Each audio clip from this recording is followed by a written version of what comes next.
अस्सलाम वालेकुम, good morning, सुबह बखैर। अस्सलाम वालेकुम, क्या हाल है? टुडे आई वाज थिंकिंग कि मुझे साइन लैंग्वेज भी आनी चाहिए because I can not speak. ये तो आपने मुझसे गुजारिश की थी कि मैंने बताना है आपकी बीमारी के बारे में, और मैंने ये सोचा था कि अगर मैं ना बताऊं, अगर तो पता चल मैं जाएगा। ना बताऊं, नहीं अभी फील नहीं हो रहा।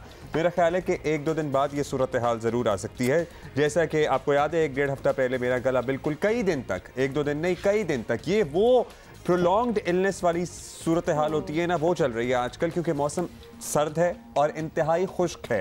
पंजाब वगैरह में, लाहौर में मैंने सुना था कल परसों भी हल्की बूंदाबांदी बारिश टाइप सूरत हाल थी, लेकिन कराची में महीनों से बादलों से एक बूंद भी नहीं बरसी है। दरख्तों की आप हालत देखें तो literally I really feel bad for the trees, क्योंकि उन पे गर्द अटी हुई है। अच्छा, you will have to let me speak because मैं वो इंटरजेक्ट नहीं कर सकती, अभी मुझ में वो फोर्स नहीं है। मैं तो आपको आराम देने की कोशिश कर रहा था आज कि बीमारी जिसको भी जो भी फील हो रहा है ना, गला ख़राब है, खांसी व्हाटएवर, तो वो ऑलमोस्ट ऐसी फीलिंग है कि आपके साथ चिपक गई है बीमारी। तो पहले तो आप दवाइयाँ लें, 2-3 दिनों में सब कुछ ठीक हो जाएगा, but this goes on for weeks. और ये सिर्फ हमारा ही एक्सपीरियंस नहीं है, actually anybody and everybody who is unwell here वो यही कह रहे हैं कि भाई ठीक होके ही नहीं दे रही चीज़। तो आज ज़रा मैं कोशिश करूँगी कि मैं कम बोलूँ बिकॉज मेरा चेस्ट, लेकिन आपको पता है ना, इस कोशिश में कामयाब नहीं होंगी। ये भी प्रॉब्लम बोलने का शौक। अच्छा जी, और इसकी एक वजह यह भी हो सकती है कि शहर का दर्जा हरारत, कराची शहर का दर्जा हरारत गुज़श्ता कई रातों से सिंगल डिजिट में जा रहा है। कल तो हमने आपको बताया भी था, वैसे कल रात की बात करें या आज शब जो गुजरी है उसकी बात करें तो 9.8 डिग्री सेंटीग्रेड कम से कम रिकॉर्ड किया गया है। कल हमने आपको बताया था कि जिस वक्त कराची में 7 था उस वक्त लाहौर में 11 था, या कराची में 9 था उस वक्त लाहौर में 11 था। तो लाहौर से भी ज़्यादा ठंडी रातें कराची में इस वक्त हम सब एक्सपीरियंस कर रहे हैं। हवा में नमी का तनासुब इंतहाई कम है, 38%, जिसकी वजह से खुश्क मौसम की सूरत हाल पैदा हो जाती है। एक प्रेशर है, मतलब अगर आप कोई गलती से कहीं घर से बाहर निकल गए हैं, कहीं वॉक करनी है आपने और पहुंच गए हैं समुंदर के किनारे, तो वो ऐसी हवा तेज किस्म की है, मतलब बाइटिंग चिल जो होती है वो है हवा में, जो कि पियर्सिंग बिल्कुल बहुत ही अच्छी है, जो कि अच्छा भी लगता है फॉर अ वाइल, लेकिन फिर जब आप बीमार हो जाते हैं तो वो चीज़ आपके साथ चिपक जाती है। तो ये सारा एक विशियस सर्कल में हम फंसे हुए हैं। अच्छा जी, कल सारा दिन अब आ जाते हैं सियासी सर्कस पर जो होता रहा। कल सारा दिन टेलीविजन स्क्रीन पर आपने फवाद चौधरी की खबरें सुनी, देखी। मैं कह रहा था कि वैसे फवाद चौधरी शायद ज़िंदगी में इतनी कवरेज ना ले पाते जितना कल बिला तात्तुल उन्हें हर लम्हा ब्रेकिंग न्यूज़ पर रखा गया। कल उनका दिन था और मतलब वो ये कसर रह गई थी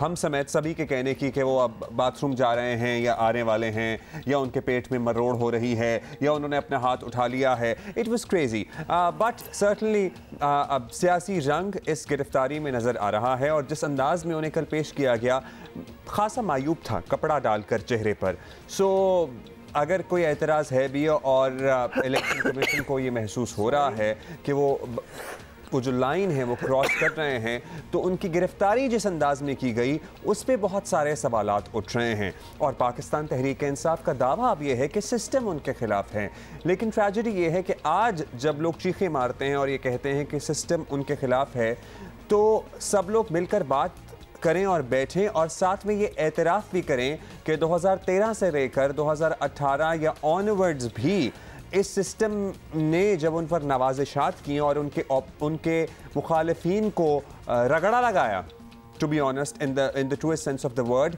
तो ये उस पर बयानियाँ बनाते थे। और जब पाकिस्तान तहरीक इंसाफ बरसरे इक़्तिदार थी एक वक्त, एक लफ्ज़, और इनके मुखालिफिन को अपोजिशन में ख़वातीन हों या फिर मर्द हों झूठे केसेस में और बेबुनियाद केसेस में अंदर किया जा रहा था, तो वो सिस्टम हमें कह रहा था कि हम पाकिस्तान की मुस्बत ख़बरें दिखाएं और ये ख़बरें ना दिखाएं। तो पहले उस पर नादिम हो जाएं, शर्मिंदगी का एहसास अगर है तो उस पर रिग्रेट्स का इजहार भी करें, और फिर सारे सियासतदान आपस में मिल बैठ कर बात करें। लेकिन जब तक एतराफ़ नहीं होगा और उस पर अपॉलॉजी नहीं होगी, ये सिस्टम नहीं ठीक होगा। और ये भी नहीं होगा जो आप सजेस्ट कर रहे हैं ना, तो आपने बड़ी अच्छी एक प्ली तो डाल दी और होना इसी तरह ही चाहिए, but that's not going to happen. इतना तो ज़र्फ ही नहीं है किसी में कि कोई किसी के साथ बैठ के बात करे और किसी अग्रीमेंट पे आए। This is not going to happen. तो जो हो रहा है वही हो रहा है, और एक होता है ना टिट फॉर टैट, या फिर जो करोगे वो भरोगे type scene. I mean, I'm not against the way Fawad Chaudhry has been picked, और बिल्कुल गलत ये विक्टिमाइजेशन वाली ऑलमोस्ट उस जुमले में बात आ जाती है, फीलिंग बिल्कुल वही आ जाती है। लेकिन जब आप हुकूमत में थे और बाकी अपोजिशन में थे और वो गिरफ्तार होते थे तो आपके कहके और आपकी ट्वीट्स और फवाद चौधरी एक सेकंड, इतने अरसा नहीं गुजरा कि हम सारे भूल चुके हो। It's very fresh in the memories. माशाल्लाह आपने जो इंजॉयज लेते हैं ना, जो वो आपने किया है बाकियों के उठाए जाने पे, तो व्हाट डू यू एक्सपेक्ट कि बाकी क्या करेंगे, आपके साथ क्या होगा? और फवाद चौधरी गंदी गेम जो है ये चल रही है। फवाद चौधरी जब उनके मुखालिफिन के ऊपर इस किस्म की कार्रवाइयां हो रही थी तो उनकी भद उड़ाते थे, उन पे जुमले कसते थे। अभी क्या उनका जो माउथ पीस मुबैना तौर पर वो फुल टॉस टाइप एक चीज है ट्विटर पे, उनसे एडिट कर करके वीडियोस लगवाते, उनको रीट्वीट और शेयर करके उन पे ठट्टे लगाते थे। उन्होंने हमारे साथ ये किया हुआ है, ठीक है, तो लिहाजा सो डिसेंटिंग वॉइस बर्दाश्त से होती नहीं थी और ये जुगते मारते थे। Let's be honest, having said that हुआ है वो गलत है, वो लेकिन हमें और इनके मुखालिफिन में भी एट टाइम्स मुझे लग रहा है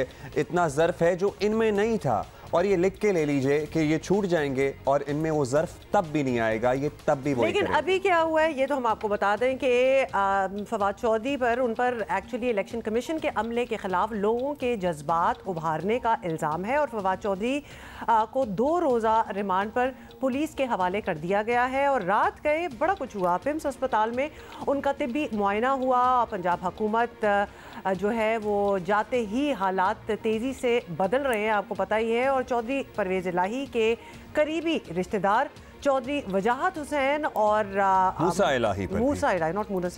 इलाही पर भी मुकदमा जो है वो बन गया है। उन पर काफली की खातून रुकन असेंबली को अगवा करने का प्लान जो था उसका इल्ज़ाम लगाया, जिसकी ऑडियो एक्चुअली सामने है और जिसकी कुछ दिनों से एक्चुअली बात हो भी रही है।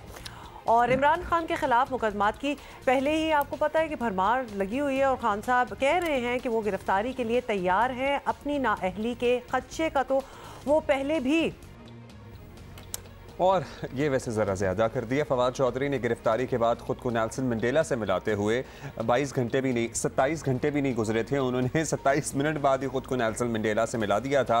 और नेल्सन मंडेला की जद्दोजहद 27 साल कैद पर मुहित थी। 22 करोड़ लोगों को उनके नक्शे कदम पर चलते हुए बगावत करनी चाहिए, ये भी कह दिया। हालांकि ये वो नेल्सन मंडेला हैं जिन्हें खुद भी याद नहीं कि वो कितनी पार्टियां बदल चुके हैं और जिन्हें ये भी यकीन नहीं कि वो कितने और अरसे इस पार्टी से मुंसलिक रहेंगे।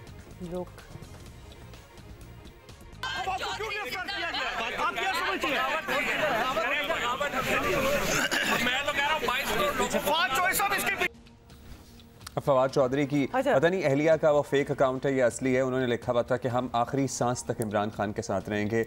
मैंने कहा यार ये तो वैसे हम सबको बहुत ज़्यादा देर शायद इंतज़ार ना करना पड़े इस बात के मुतसाद कुछ होने का। खैर हुकूमती अरकान ने फवाद चौधरी की गिरफ्तारी को कानूनी तकाज़ा करार दिया है और साथ ही उन्होंने तरदीद की कि ये कोई सियासी गिरफ्तारी है। और what do you expect, obviously उन्होंने तो यही कहना।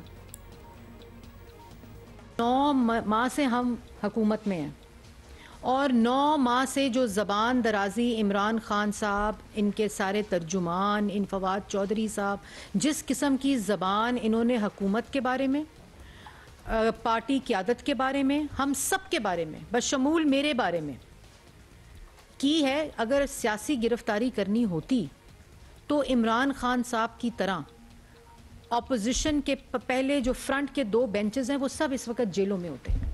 फवाद चौधरी ने एक जुर्म किया है, एक गैर कानूनी हरकत की है, कानून के मुताबिक पर्चा दिया गया है, कानून के मुताबिक अदालत में पेश किया जाएगा। राना सनाउल्लाह 1 साल जेल भुगत सकते हैं। शहबाज शरीफ पे झूठे मनी लॉन्ड्रिंग के केस बना के 2 दफा जेल भेजा जा सकता है। मरियम नवाज शरीफ साहिबा को वालिद की मावनत और यानत में अंदर किया जा सकता है। नवाज शरीफ साहब को एक झूठे केस में कैद किया जा सकता है। तो फवाद चौधरी के ऊपर से उतरा फरिश्ता नहीं है, कोई दूध का धुला नहीं है। अच्छा, वैसे बहुत जल्दी ये लोग अदालत भी पहुंच जाते हैं और इनकी ज़मानत या फिर रिमांड पर फैसले भी हो जाते हैं। आपको पता है पाकिस्तान तहरीक इंसाफ जब बरसर इक़्तिदार थी और इनके सियासी मुखालिफिन या इवन हम मीर शकील साहब के केस की बात ही कर लें तो कितनी कितनी दफ़ा बेंच टूटते थे और कितनी कितनी दफ़ा समातें हो नहीं पाती थी, तब शायद इतना शोर नहीं मचता था। ट्रू भाई, बहुत सी चीज़ें हैं। खैर एनीवे अगर हम याद कराना चाहें तो बहुत कुछ हो सकता है। सीनियर तजियाकार सोहेल वड़ाई साहब हमारे साथ हैं। सोहेल फराज साहब, बहुत कुछ हुआ कल, बड़ा ही बिजी दिन गुजरा और अंदाज़ा तो ऑब्वियसली सबको था कि तहरीक इंसाफ हुकूमतें छोड़ेगी तो उसकी ऑब्वियसली प्रोटेक्शन ख़त्म होगी, गिरफ्तारियाँ वगैरह हो सकती हैं, ये एवरीबडी वाज एक्सपेक्टिंग दिस। तो क्या सब जानते बूझते तहरीक इंसाफ का असेंबलियाँ तोड़ने का फ़ैसला अब इन रेट्रोस्पेक्ट ठीक लगता है? मेरा ख्याल है अब तो ऐसा लगता है कि ये ठीक नहीं था, और उसकी वजह यह है कि अगर वो कुछ अर्सा ठहर जाते, असम्बलियाँ ना तोड़ते और उस वक्त का इंतज़ार करते जब इलेक्शन बिल्कुल सर पर आ जाते और उस वक्त तोड़ते तो शायद ज़्यादा अच्छा होता। वक्त से पहले तोड़ना मेरा ख्याल है उनके लिए फ़ायदा नहीं हुआ। पहले उनको रिफ्यूज मिली हुई थी, सहारा मिला हुआ था, एक सेंचुरी थी, महफूज जगह थी। अब वो महफूज जगह नहीं रही, बल्कि उनके लिए यही जगह जो है वो परेशान कुन बन गई। अच्छा वड़ाइद साहब, पाकिस्तान तहरीक इंसाफ का ज़ाहिर है बड़ा स्ट्रॉन्ग सोशल मीडिया प्रेजेंस है और वो बयानियाँ बनाने में भी बड़ा माहिर हैं। एक तासुर ये है कि गिरफ्तारियाँ हों तो सियासतदानों को फ़ायदा ही होता है, मकबूलियत बढ़ती है। 2018 में लेकिन गिरफ्तारियों का फ़ायदा मुस्लिम लीग नून को नहीं हुआ था, और मतलब कितना विक्टिमाइज़ किया गया है पाकिस्तान तहरीक इंसाफ के दौर में, या उन्हें इक़्तिदार में लाने के लिए इनके सियासी मुखालिफिन को उस वक्त भी इन्हीं का बयानिया चलता था। आपको लगता है कि इस बार भी तहरीक इंसाफ का बयानिया ही चलेगा और सियासी एडवांटेज मिलेगा इन्हें? देखें, कोई भी जब सियासी गिरफ्तारी होती है तो उसके दोनों पहलू होते हैं कि इन दी लॉन्ग रन तो आप हीरो बन के निकलते हैं और आप कहते हैं कि देखें मैंने मुश्किल वक्त काटा, मैंने उनकी कैद भी काटी, मैंने मुश्किल में भी रहा। लेकिन जो शॉर्ट रन होती है, जो उस वक्त होती है, तो वो तो बड़ी तकलीफ़ होती है। तो कभी भी मेरा ख्याल है कि जेलें या कैद जो है ये आसान नहीं होती, ये सबसे मुश्किल सज़ा है, और जो भी इससे गुज़रता है उससे हमदर्दी होनी चाहिए। ये आसान नहीं होती। दुनिया में मौत के बाद सबसे सख्त सज़ा जो है वो जेल ही है।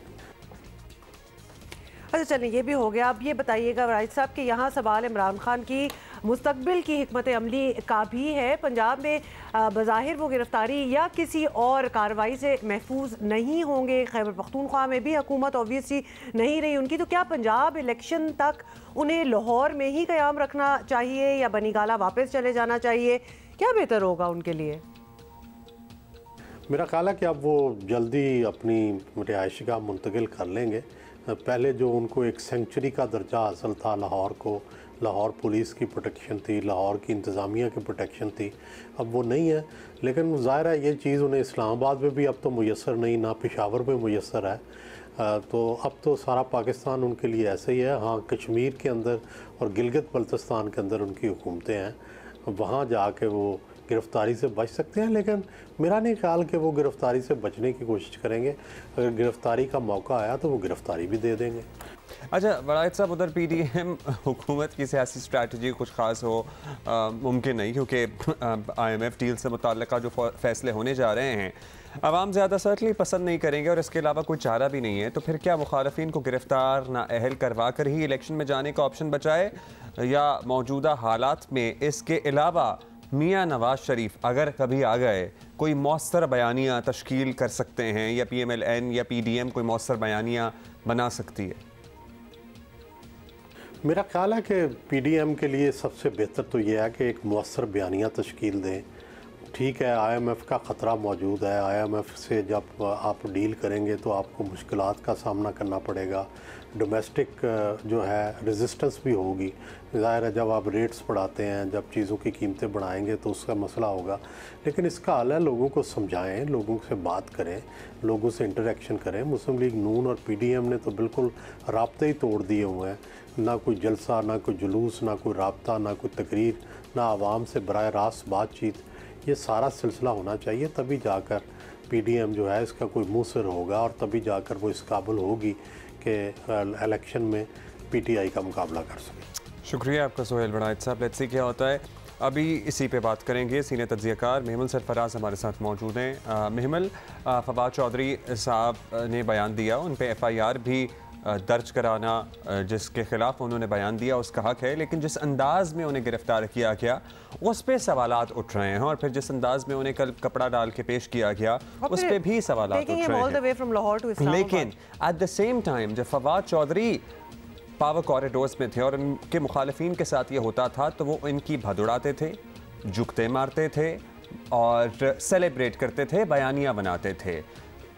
जब तक मुआफ़ी नहीं मांगी जाएगी गुज़श्ता रद्द अमल पर, हम कैसे तवक्को करें कि ये सिस्टम कभी ठीक हो सकता है या कभी पाकिस्तानी सियासतदान आगे बढ़ सकते हैं? अब्दुल्ला, आपकी ये बात बिल्कुल दुरुस्त है कि सिस्टम को हम कैसे ठीक कर सकते हैं, और मैं तो इसके ऊपर बिल्कुल ये यकीन रखती हूँ कि अगर इसी तरह का विशेष साइकिल चलता रहा कि पिछली हुकूमत ने क्योंकि उस ऑपोजिशन के साथ ये किया था तो ये हुकूमत जो है वो इस ऑपोजिशन के साथ करेगी, और कल को जो नई हुकूमत आएगी, ख्वाह वो PTI की हो ख्वाह वो PDM की हो, वो भी उस जो भी ऑपोजिशन उस वक्त की होगी उनके साथ भी यही करेगी। अगर यही साइकिल चलता रहा और जब तक के पॉलिटिकल पार्टीज ये नहीं समझेंगी कि उनकी भी कोई रेड लाइन होनी चाहिए, यानी ये बगावत का मुकदमा तो एक मजाक है। एक तो खैर वैसे ही कॉलोनियल लॉज हैं सेडिशन के, लेकिन दूसरी तरफ जो चीज़ है, मैं कल फैसल सिद्दीक साहब को सुन रही थी जो वकील भी हैं सीनियर, और उन्होंने भी ये कहा कि ये कोई लीगली सस्टेनेबल केस है ही नहीं, क्योंकि इलेक्शन कमीशन इस तरीके से गद्दारी लगा भी नहीं सकती। आप कोई अब्यूसिव भी चीज़ हो या कोई तहजीब के दायरे से बाहर भी चीज़ हो तो वो क्रिमिनल प्रोसीडिंग उस पर इस तरह के क्रिमिनल ऑफेंस तो नहीं होता, तो ये बगावत कैसे हो गया। तो खैर एनीवे ये जो सारी ये डिबेट है, और मैं वाकई इस चीज़ के ऊपर मुझे तो ये बात है कि ये सारी पॉलिटिकल पार्टीज जब तक इकट्ठी नहीं बैठेंगी और एक नया चार्टर ऑफ डेमोक्रेसी नहीं साइन करती तो फिर ये आगे नहीं बढ़ सकेंगी। ये देखिए जो आज की हुकूमत है, कल जितनी प्रेस कॉन्फ्रेंसेज हुई इस चीज़ की ओनरशिप लेने के लिए, हालांकि अगर ये मुकदमा जो है FIR ECP ने किया है तो ECP के कोई आकर करते ना प्रेस कॉन्फ्रेंस इसके ऊपर नहीं। हमने देखा कि PDM की हुकूमत के तर्जुमान जो है वो बैठकर पूरा दिन उन्होंने प्रेस कॉन्फ्रेंसेस की और इस चीज़ को जस्टिफाई किया, तो वो ओनरशिप ले रहे हैं। तो फिर जब PTI की हुकूमत भी इन चीज़ों की ओनरशिप लेती थी तो फिर वो एक बराबर हो गए। अगर हम उस जमाने की चीज़ों को ये ऐसे इकदाम को फैशिज्म कहते थे तो फिर आज का इकदाम भी फैशिस्ट ही हुआ। तो ये चीज़ें जो है मेरे ख्याल में पॉलिटिकल पार्टीज को ये डिसाइड करना चाहिए कि ये रेड लाइन सिर्फ इदारों के लिए नहीं हो सकती, ये रेड लाइंस अब सियासी जमातों के लिए भी होनी चाहिए और सियासतदानों के लिए भी होनी चाहिए। अच्छा, एक दफा का ऑब्वियसली क्योंकि PTI थी हुकूमत में, फिर ये सारे बाकी ऑपोजिशन में थे, अब बाकी ये हुकूमत में PTI ऑपोजिशन में, वन टाइम दोनों का हो गया, इक्वल हो गया। क्या एनवायरनमेंट होगा महमल, क्या कंस्ट्रक्टिव एनवायरनमेंट आप इन द फ्यूचर देख सकती हैं जहां लिटरली दोनों पार्टियां बैठें और ये डिसाइड करें, एक रेड लाइन के बारे में सोचें कि क्या क्रॉस होनी चाहिए, नहीं होनी चाहिए, किस तरह सेंसिबली आगे बढ़ा जा सकता है? Do you see that realistically Rahman, do you see that happening? देखिए हुमा, अगर तो ये हम 90s की सियासत के बाद हम सोच भी नहीं सकते थे कि मोहतरमा बेनज़ीर भुट्टो शहीद और मियां नवाज शरीफ जो है वो बैठकर एक चार्टर ऑफ डेमोक्रेसी जो है साइन करेंगे। आपने देखा होगा वो एक की हुकूमत आती थी, दूसरा साजिश करता था, फिर वो दूसरी चली जाती थी, तीसरी आती थी, फिर साजिश होती थी, फिर चले जाते थे। इस तरीके से हो रहा था ना पूरे, हमने 90s की जो दिहाई देखी है और किस तरीके से पोलिटिकल विक्टिमाइजेशन उस जमाने में होती थी। फिर भी उन दोनों सियासतदानों ने बैठ कर ये सोचा कि एक मैच्योरिटी का ये एक मैच्योर पॉलिटिक्स करते हैं और चार्टर ऑफ डेमोक्रेसी साइन करते हैं। तो साइन अगर सोच लिया जाए, अगर ये तय कर लिया जाए तो फिर तो कोई भी बैठ सकता है। हाँ, फिलहाल ऐसा लगता है कि खान साहब नहीं बैठना चाहेंगे PDM की जमातों के साथ और इस तरह के किसी भी चार्टर के ऊपर या किसी भी वे फॉरवर्ड कोई फॉर्मूला जो है उसके ऊपर नहीं वो उसको तय करना चाहेंगे। लेकिन मैं फिर भी बार बार ये कहूंगी कि आप लोग कितना अपना नुकसान कराएं सियासी जमातें जो और पॉलिटिकल सिस्टम का और जमहूरी निज़ाम का कितना नुकसान हो रहा है, तो इसलिए बेहतर है कि आप लोग मिल बैठें और आप तय करें कि इदारों की क्या लिमिटेशंस होनी चाहिए, हम सियासी जमातें किस चीज़ से आगे नहीं जाएंगे। देखिए 2008 में एक फ़ायदा था चार्टर ऑफ डेमोक्रेसी साइन करने का। हमने 2008 से 13 में ये नहीं देखा कि जो ऑपोजिशन है वो आकर धरने कर रही है कि हुकूमत उल्टा दे, लेकिन 2013 से 2022 तक जब तक वोट ऑफ नो कॉन्फिडेंस नहीं हुआ हमने यही देखा।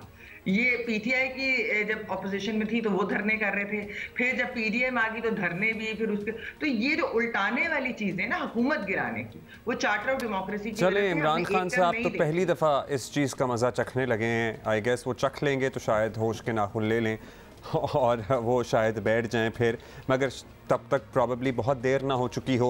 अच्छा, आपकी मुलाकात भी हुई कल फवाद चौधरी से, although it was a little too quick for him to call himself Nelson Mandela, लेकिन he is in high spirits और वो काफ़ी वैसे वो नडर हैं वो। जी जी, देखिए पहली चीज़ है फवाद चौधरी बिल्कुल बहादुर है, और नेल्सन मंडेला वाली भी ज़रा मैं आपको वो कर दूं क्लियर। वो अदालत के कमरे के अंदर बात ये हो रही थी कि उन्होंने कहा कि मेरे पे बगावत का मुकदमा है और मैं फख्र करता हूँ कि मेरे पे मुकदमा है, क्योंकि ऐसे मुकदमात नेल्सन मंडेला, भगत सिंह और ऐसे बहुत से लोगों के ऊपर बने बगावत के मुकदमे। तो एक तो ये चीज़ थी, और बहादुर तो वो हैं। देखिए कल वो बड़े हाई स्पिरिट्स में थे, उन्होंने कहा कि ये जो हथकड़ियाँ हैं ये हमारा जेवर है, मेरा जेवर है, मैं इस चीज़ से, क्योंकि मैं आपको खुद बताऊँ कि मुझे पर्सनली बहुत अफसोस हुआ उनको हथकड़ियों में देखकर, और वो जो तस्वीर भी उनकी है जो अदालत के अंदर यूँ हाथ ऊपर करके, तो वो मैंने उनको कहा कि आप जरा हाथ ऊपर करें, मैं तस्वीर दूँ ताकि दुनिया को पता चले कि हमारे सियासतदानों के साथ ऐसा होता है। और फिर बाद में आपने देख लिया कि जिस तरीके से उन्हें कपड़ा पहनाकर इस्लामाबाद की अदालत में बुलाया गया, तो वो मुझे तो पर्सनली उस चीज का बहुत अफसोस था, लेकिन फवाद चौधरी साहब जो थे वो ही was in high spirits even कल रात जी मेवल, और हमने उस कपड़ा डालने का शुरू में जिक्र भी किया कि, और हम लेकिन आपसे ये डिस्कस करना चाहते हैं, since we having a discussion, Irfan Siddiqui साहब को भी आपको याद होगा किस तरह से रात में उनके घर से उठाया गया, कलम उनके हाथ में था, उनके भी हाथों में हथकड़ियाँ थीं, फिर उस्तादों को बेड़ियाँ। मतलब ट्रेजेडी ये है कि अभी फवाद चौधरी साहब के साथ जो हो रहा है उसकी मजम्मत अक्रॉस द बहुत से तक एक्सेप्ट फ्यू सभी लोग कर रहे हैं, लेकिन उस वक्त फवाद चौधरी इन बातों की मजम्मत नहीं करते थे। ये ट्रेजेडी है। आपको मैं बताऊं, जो आप कह रहे हैं ना कि क्रॉस द बोर्ड इसकी भी मजम्मत नहीं हो रही। मैंने कल बहुत सारे ऐसे मैसेजेस, बल्कि क्योंकि मैं साथ थी तो मुझे भी कुछ लोगों ने इस तरीके से भी टारगेट किया कि आप उधर क्या कर रही थी, और ये बात हो रही थी, तो वो क्रॉस द बोर्ड नहीं हुई। अनफॉर्चुनेटली इतनी पॉलिटिकल पोलराइजेशन हो चुकी है कि जिस तरीके से हम पिछले दौर में देखते थे कि जब पीडीएम के लोगों को उठाया जाता था या उनको जेलों में भेजा जाता था तो उसके ऊपर क्या होता था, और अब वही रिएक्शन हम इस वक्त देख रहे हैं ये फवाद चौधरी के अरेस्ट के ऊपर भी, जो कि विच इज वेरी अनफॉर्चुनेट। मैं तो ये बात कहूंगी कि देखिए ये किसी के साथ भी इस तरीके से नहीं होना चाहिए, और हम तो सेडिशन को, मैं अपनी पर्सनली बात करूं तब भी कंडेम करती थी, और इस तरह के जो पॉलिटिकल विक्टिमाइजेशन वाले केसेस, पॉलिटिकल केसेस बनाए जाते थे तब भी कंडेम करते थे, और आज भी करेंगे। हमारा जो प्रिंसिपल है वो लोगों की वजह से तो तब्दील नहीं हो सकता, वो पर्सनैलिटीज की वजह से तो तब्दील नहीं हो सकता। प्रिंसिपल तो वही होता है ना कि जो सब पे अप्लाई करें। तो इसलिए ये चीज बहुत अहम है कि हम इस चीज़ को बिल्कुल हम समझते भी हैं कि ये चीज़ होनी ही नहीं चाहिए। और जिस तरीके से उनको अरेस्ट किया, अरेस्ट तो मैं खैर उसको बिल्कुल नहीं कहूँगी, क्योंकि जिस तरीके से 4 गाड़ियाँ आई, उनको 5:40 AM के करीब उनके घर रात के अंधेरे में उनको जिस तरीके से उनकी गाड़ी से निकाल कर ले गए, और फिर पता ही नहीं था ख़ानदान को कि वो कहाँ हैं, कई घंटों तक नहीं पता था, जब तक फिर इंफॉर्मेशन नहीं आई कि वो CTD के ऑफिस हैं। फिर वहाँ से वो अदालत आए, फिर जब वो मेडिकल के लिए लेकर गए, जिस तरीके से पुलिस लाहौर हाई कोर्ट के ऑर्डर्स को वायलेट करते हुए, क्योंकि बार बार पुलिस के हमें तो वो मिले ही नहीं, हमें तो वो मिले ही नहीं। ये कैसे हो सकता है कि टीवी पे टिकर चल रहे हैं, रिपोर्टिंग हो रही है, सबको मिल गए हैं, दिखा रहे हैं, लेकिन वो कह रहे हैं हमें नहीं मौसूल हुए, और फिर वो लेकर इस्लामाबाद चले जाते हैं। तो ये भी तो एक, आप देखिए ना, निजाम हमारा ऐसा है कि यहाँ पर कुछ भी हो सकता है, और हेल्पलेस पुलिस भी ऐसे लग रही थी कि पुलिस जिस स्टेज पर ट्रेजेडी है कि जिस स्टेज पर इस्तिज़ाम को इस नहज तक पहुंचाने में, और कई सालों से आपको पता ही है एक ही टोला है जिसने सहूलतकारी की है, they should also show some remorse. हमारा मौक़िफ़ सिर्फ ये है, they should show some remorse and regrets and apologize and then everybody should move on, but obviously वो शायद नहीं होगा। और लेकिन हम तो अपना प्रिंसिपल स्टांस नहीं छोड़ेंगे, जैसा कि आपने कहा, एमल आपने कहा, और हम भी यही बात कर रहे हैं। Thank you so much for being with us this morning, बहुत शुक्रिया। काफ़ी हमने खैर इस पे बात कर ली। अब बस थोड़ी सी बात अब्दुल्ला के फवाद चौधरी के साथ, और obviously the way he was picked up और जिस तरह अरेस्ट हुआ है, एवरीबडी इज़ कंडेमिंग, जैसे मेहमल भी याद करा रही थी कि नॉट एवरीबडी इज़ कंडेमिंग। बात यह है कि दिस इज़ द टाइम कि आप सोच लें कि आपने क्या क्या किया था, क्यों लोग आप सिंपैथाइज करना भी मुश्किल हो जाता है ना, जिसको की हंसियाँ आपके दिमाग में अभी भी गूंज रही हूँ, when other people were being picked up, तो बड़ा मुश्किल हो जाता है, क्योंकि आपके साथ अब हो गया, now you want all the sympathies. और इनकी हंसी है, गूंजती है अभी भी। फवाद चौधरी के बयानात, वो तंज गूंजते हैं। मतलब मोहसिन बेग का केस फ्रीडम ऑफ एक्सप्रेशन का केस नहीं था। ये सारी इतनी पुरानी बातें नहीं है कि लोग भूल जाए। We condemn what happened with Fawad Chaudhry, however बड़ा सोचने का मौका जो है, मोमेंट जो है, इन सारों को भी मिल गया। मीर शकील का केस क्या फ्रीडम ऑफ एक्सप्रेशन से लिंक्ड नहीं था इन वन वे और द अदर? सबको पता है था।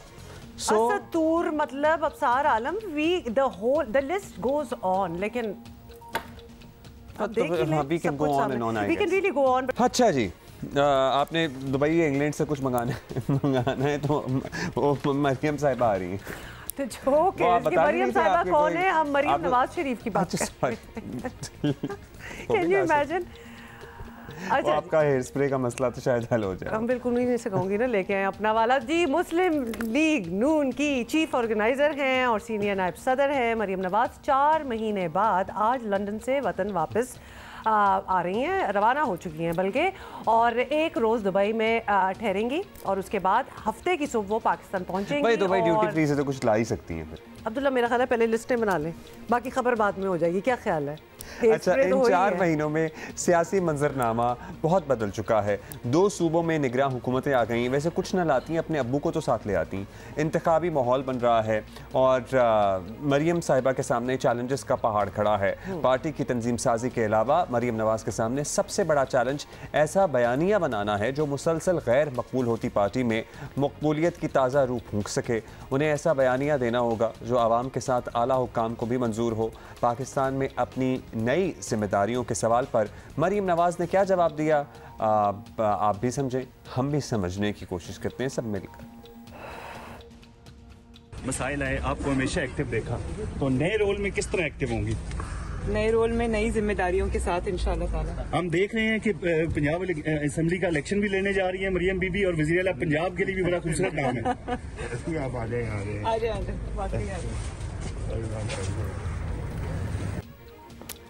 वैसे while we were watching Maryam, अच्छा मेरा गला भी ख़राब हो रहा है। द ओनली थिंग जो कि नई एक जान डाल सकती है इस पार्टी में, दैट्स जुनैद सफ्दर। ऑल्दो वो खुद ही कह चुके हैं कि ही इज़ नॉट इंटरेस्टेड और वो बिल्कुल अभी पॉलिटिक्स ज्वाइन नहीं करने वाले at this stage. So we are stuck with the people that we do have. Shehbaz Sharif के वज़ीर आज़म बनने के बाद वोट को इज़्ज़त दो का बयानिया जो है वो बहुत पीछे जा चुका है, और मुझे क्यों निकाला और एंटी इस्टेब्लिशमेंट का वो बयानिया जो कभी नवाज शरीफ के हाथ में था आज इमरान खान की मलकियत है। और नून लीग की मुज़ाहमती सियासत पर माजी ऑब्वियसली पुरानी चीज़ें हो चुकी हैं, अब ये तो बात पुरानी होगी। और मौजूदा हुकूमत की कारकर्दगी ने नवाज शरीफ हुकूमत की कामयाबियाँ जो हैं उनको भी मांद कर दिया, और इस बात का एहसास मरियम नवाज को पहले से था। ये हकीकत है कि नवाज शरीफ के बाद पार्टी मरियम नवाज ने ज़रा आगे बढ़ाई, उसका बयानिया बनाने की कोशिश की, उसको पजीराई भी मिली इनिशियली, लेकिन अब बहुत कुछ बदल चुका है। और इमरान खान नून लीग के रिवायती किले लाहौर में मोर्चा लगाए बैठे हैं। ना मरियम नवाज के लिए सियासी महाज पर मुकाबला करना हरगिज़ आसान नहीं होगा। और सेकेंडली ये कि मुस्लिम लीग नून को भी इदराक होना चाहिए कि it's not 1990s any more. ये जो और मुझे लगता है कि इनकी नाकामी की बड़ी वजह इसहाक डार साहब की स्टबर्ननेस और उनके ना किए गए फैसले भी ठहरेंगे लेटर इन द डे, और उनका ये इदराक होगा और ये एहसास होगा कि ये कभी वापस आते ही ना लंदन से। विच इज़ आयरॉनिक, क्योंकि वो ज़िद में थे कि मैं ही संभाल सकता हूँ और मैं वापस आऊँगा, तो हर चीज़ हटा के उनके लिए जगह बनाई गई। ही डिड नथिंग, मतलब and the fact also remains कि इनके यूथ विंग के सदर कैप्टन सफ्दर हैं। सो अनलेस एंड अनटिल ये अपने आंखों के गिर्द वो जो पर्दे नहीं घोड़े के बांधे थे ये हटाएंगे और देखेंगे कि दुनिया कितनी तब्दील हो चुकी है और अपने ख़ानदान से बाहर निकलना है, और पार्टी में बड़े डिजर्विंग लोग हैं जिनको प्रोमिनेंट पोजीशंस देनी है, ये नहीं चल सकता। अच्छा जी, ब्यूरो चीफ जियो न्यूज़ लंदन मुर्तज़ा अली शाह ने बात की और से हम बात करेंगे एक्चुअली, और ज़रा कुछ सवाल है। आपको पता है कि टाइम डिफरेंस इतना है कि हमने ये सवाल उनके लिए उनको दिए होते हैं और फिर वो क्या हमें जवाब देते हैं। पहला सवाल था कि मरियम नवाज़ लंदन में इतना अरसा वो रही हैं, उसके बाद वो पाकिस्तान आ रही हैं, तो मरियम नवाज़ की लंदन में क्या मसरूफियात रहीं, ये हमने पूछना था। और एमिरेट्स के लिए दुबई में उन्होंने एक दिन रहना है ना, कब रवाना होंगी, मुर्तज़ा ने हमें ये जवाब दिया।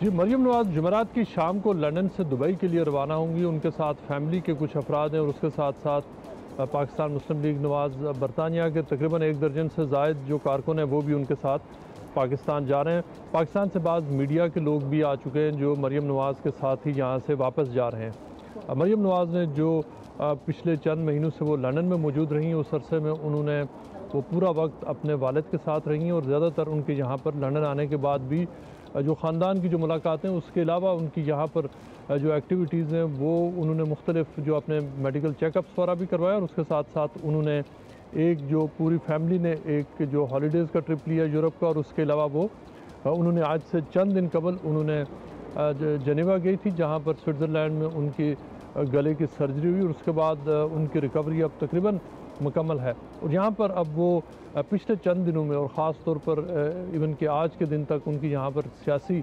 मुख्तलिफ मीटिंग्स चलती रही हैं, जिसमें interior minister Rana Sanaullah, senator doctor Afnan और सऊद मजीद और मुख्तलिफ दीगर लोग और कुछ मीटिंग्स में अयाज सादिक भी शामिल थे, वो उन्होंने की हैं। और उसके बाद जो पाकिस्तान में इस वक्त जो आगे अब सियासी जो दंगल है उसमें पार्टिसिपेशन के हवाले से वो उनको पार्टी की तरफ से फुल अब ऑथराइजेशन है कि वो सियासी सरगर्मियों में हिस्सा लेंगी। और पाकिस्तान पहुँचने के फ़ौरन बाद ही उनका पंजाब और KP के मुख्तलिफ एरियाज़ का उनका दौरा है। अच्छा जी, मुर्तज़ा से हमने ये भी पूछा कि मरीम नवाज़ मुस्लिम लीग नून की तंजीम साजी और इलेक्शन के लिए मुतहर्रिक होने का अज़्म लेकर निकली हैं, टास्क उन्हें नया मिला है, तो पार्टी का क्या बयानिया होगा, किस नारे पर मुहिम चलेगी, ये सारी चीज़ें क्या बड़े मियाँ साहब के साथ लंदन में तय हो गई हैं या नहीं? तो Murtaza has told us this. जी, मरीम नवाज़ का जो मैंडेट लेके जा रही हैं अपने वालिद की तरफ से और पार्टी की तरफ से, वो यही है कि वो अब सियासत में जो लंदन से वापसी के बाद वो फुल फ्लैज वहाँ पे सियासत को लीड करेंगी।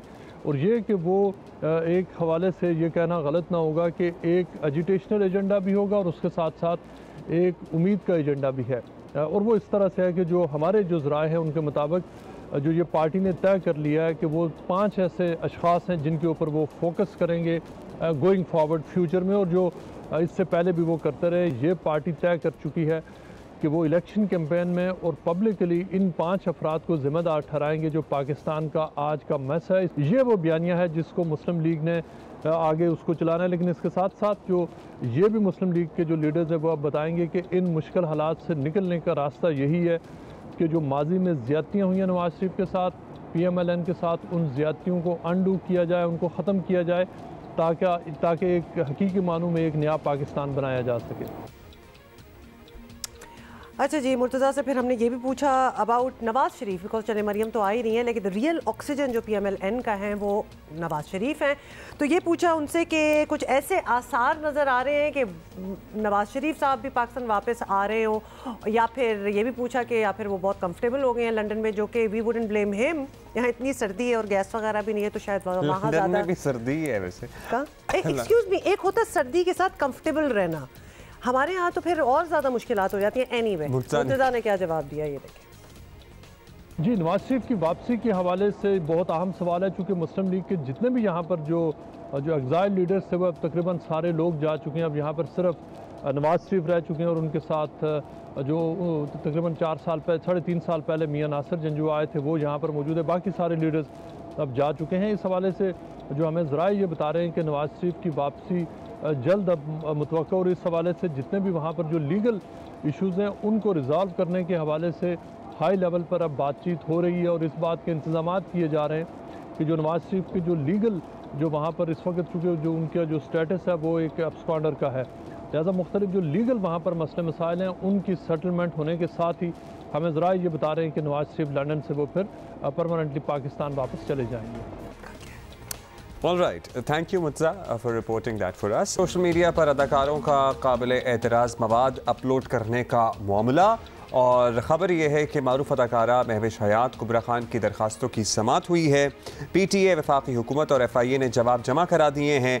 मवाद हटाने की हिदायत की थी, क्या हटा दिया गया? जस्टिस नेमतुल्लाह ने यह सवाल किया है और सरकारी वकील ने कहा है कि महविश हयात का बयान ले लिया है, कुबरा खान साहिबा का बयान लेना है। PTA को मवाद हटाने का कह दिया है। तफ्तीशी अफसर FIA साइबर क्राइम ने अदालत में ये भी बताया है और ये भी कंफर्म किया है कि मुतल्लिका मवाद जल्द ही अभी भी हटा दिया जाएगा, और काबिल एतराज़ मवाद जो खुद हटा सकते थे वो हटा दिया है। जो मवाद बैरूनी मुल्क से हटाया जाना है इसके लिए मुतल्लिका हुकाम से चाहिए मामला है। राबता किया है। FIA ने शिकायती नंबर्स जारी करके तहकीकात शुरू कर दी हैं और खातून तफ्तीशी अफसर के मुताबिक जल्द ही मवाद हटा दिया जाएगा और तहकीकात कर ली जाएंगी।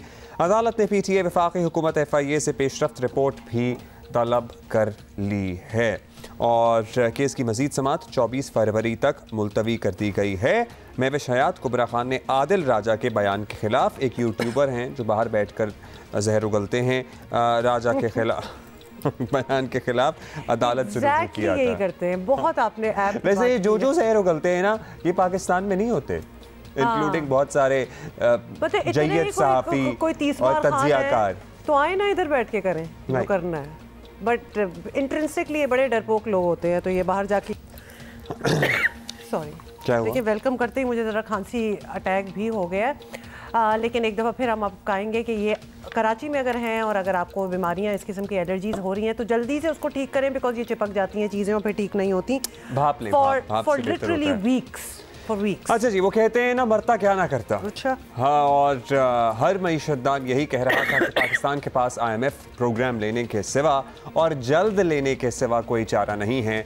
इस वक्त हमारे हाथ चक्की के नीचे हैं, जो भी शर्तें रखी हैं पाकिस्तान को मानना ही पड़ेंगी। जितनी ताख़ीर होगी मुश्किलात ना सिर्फ बढ़ेंगी बल्कि दिनों में मल्टीप्लाई होती जाएंगी। और हुआ भी यही, मौशी हालात इस नहज तक पहुँच गए कि अद्वियात, कुकिंग ऑयल समेत बुनियादी ज़रूरियात की चीज़ें दरामद करने के लाले पड़ गए और आखिरकार वज़ीर आज़म शहबाज शरीफ ने IMF के सामने सरेंडर कर ही दिया।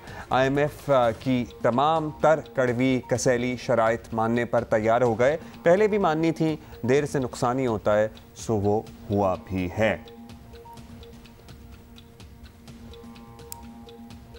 बदकिस्मती से 75 साल में हमने जो कुछ किया, आज उसका सारा जो नुकसानात सामने हैं। मुझे उसमें तफसील में नहीं जाना।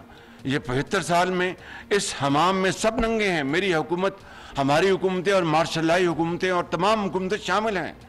सबको इसकी जिम्मेदारी कबूल करनी होगी। IMF को हमने ये बड़ा वाज़ेह पैगाम दिया है कि भाई हम आपके साथ 9th रिव्यू मुकम्मल करना चाहते हैं, हम तैयार हैं और आपकी जो शराइत हैं उनको आपके साथ बैठकर नेगोशिएट करके उसको हम कंक्लूड करना चाहते हैं कि हम बिला ताखीर 9th रिव्यू जो है उसको हम मुकम्मल करना चाहते हैं। कि मैं बतौर इस हुकूमत के वज़ीर आज़म के, मैं अपनी सारी की सारी सियासी जो कमाई है मैं कुर्बान कर दूंगा पाकिस्तान की रियासत को बचाने के लिए और पाकिस्तान को बचाने के लिए।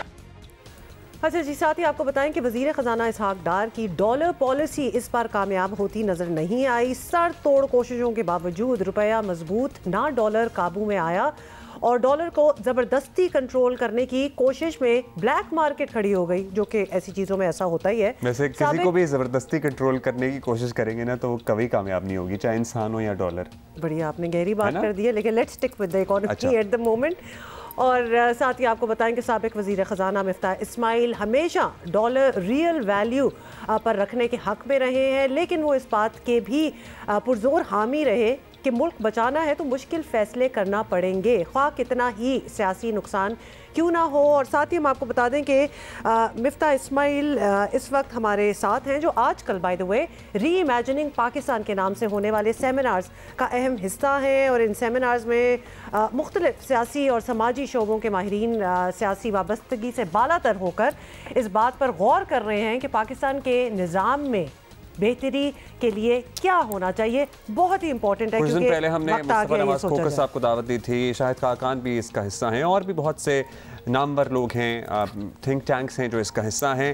And by the way, just in case you don't know, Miftah Ismail sahab is now on Twitter as well, so वहाँ पे भी इनको बड़ी पजीराई मिल रही है। मिफ्ताह इस्माइल साहब साबिक़ वज़ीर ख़ज़ाना हमारे साथ मौजूद हैं। मिफ्ताह साहब, हम मईशत पर भी और आवाम के जो मसाइल हैं उन पे भी बात करेंगे, लेकिन सबसे पहले ये जो री इमेजिनिंग पाकिस्तान वाला मामला है इस पे आपसे जानना चाहेंगे। Bye the way good morning, कि कब से आप लोगों के जहन में ये चल रहा था, ओरिजिनली किसका आइडिया था, या सब ने मिल बैठ कर ये फैसला किया कि हाँ यार अब इस पे बहस होनी चाहिए, बात होनी चाहिए, नीड ऑफ द मोमेंट बन गया क्या? जी बहुत शुक्रिया, very good morning to both of you, thank you so much for having me. वो काफ़ी अरसे से मुस्तफ़ा साहब, मैं शायद अब्बासी साहब, फवाद साहब इस बारे में बात कर रहे थे कि हम क्या लेगेसी छोड़ के जाएंगे अपने जिंदगियों के इख्तिताम पे जब होगी।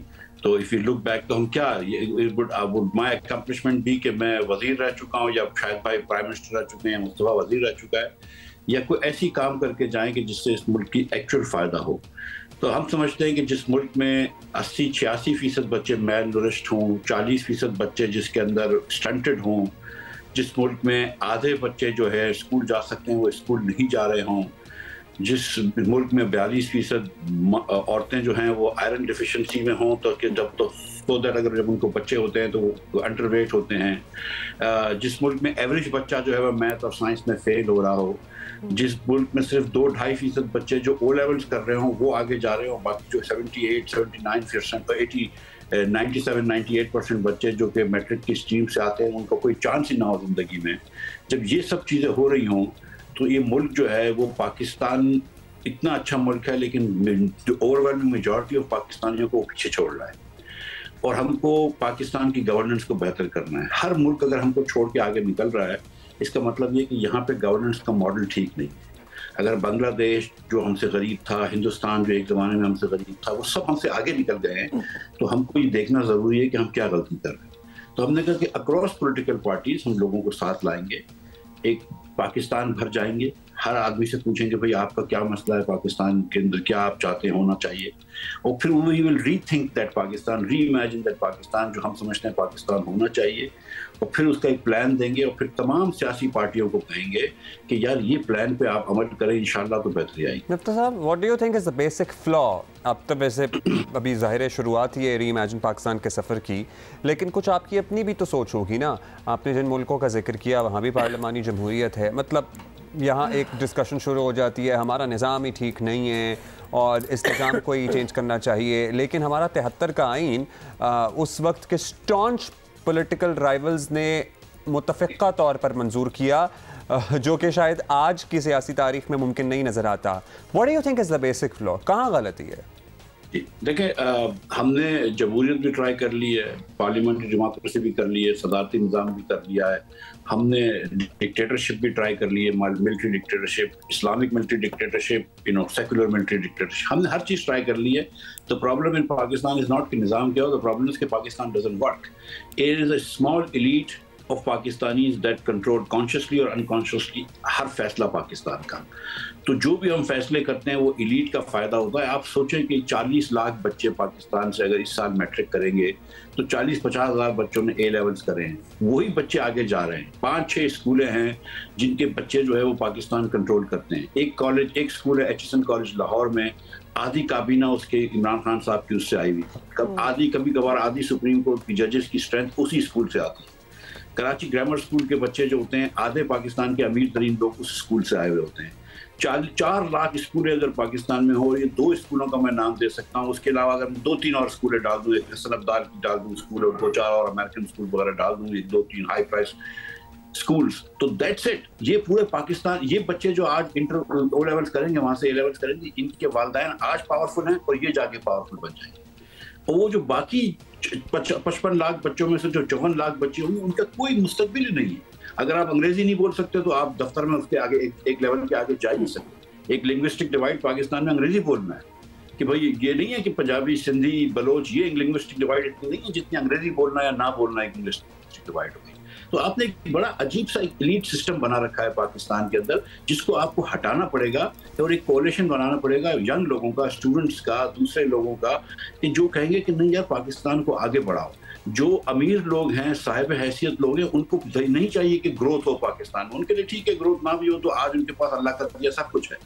जो निचला तबका है पाकिस्तान का, जो गरीब है या गुर्बत में फंसा हुआ है, उनके लिए चाहिए कि रोजगार के मौके हों, उनके लिए चाहिए कि महंगाई कम हो, उनके लिए चाहिए कि एडमिनिस्ट्रेशन अच्छी हो, उनके लिए चाहिए कि हुकूमत की सर्विस डिलीवरी अच्छी हो। तो वो काम उनको करना है।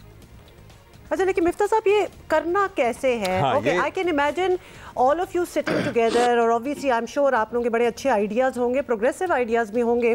The irony is that you all have been part of political parties जिनमें भी कुछ चेंजेस किए जा सकते हैं। अब ऑब्वियसली क्या रेजिस्टेंस होगी वो तो आप लोगों को भी बेहतर पता है, लेकिन वहाँ नहीं हुए तो आप सारे you got together and you are reimagining Pakistan. But इसका फ्यूचर क्या है? Is this the beginning of a political movement, a party? How do you propose to take it forward? आप लोगों ने तो बैठ के सोच लिया and a lot of people, अभी हम डिस्कशन कर रहे हैं, we'll all agree with it as well, लेकिन उसको इम्प्लीमेंट करना, उस सोच को आगे बढ़ाना पूरे मुल्क में, इट्स अ टॉल टास्क। अगर हमारा एम्बिशन देखें, first of all both Shahid Abbasi साहब and I could have easily been in the government right now, even as we speak. तो वो कोई इतना मसला नहीं है हुकूमत के नौकरियों का। अब मुस्तफ़ा वो सेनेटर थे और खुद उनको पता थी कि ये जिस किस्म की बातें कर रहे हैं कि वो पीपल्स पार्टी उनसे नाखुश होगी, तो हम लोग पावर में रह चुके हैं, वो कोई मसला नहीं है।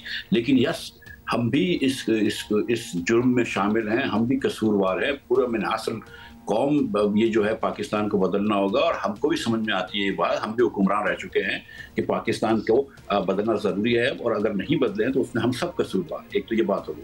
दूसरी बात है कि अगर हम सियासी पार्टी बनाने के एम पे चले जाते हैं मिसाल के तौर पर, तो सियासी पार्टियों में तो हम ऑलरेडी हैं, अगर सियासी पार्टियों के एम से चले जाएंगे तो फिर वो झगड़े हो जाएंगे।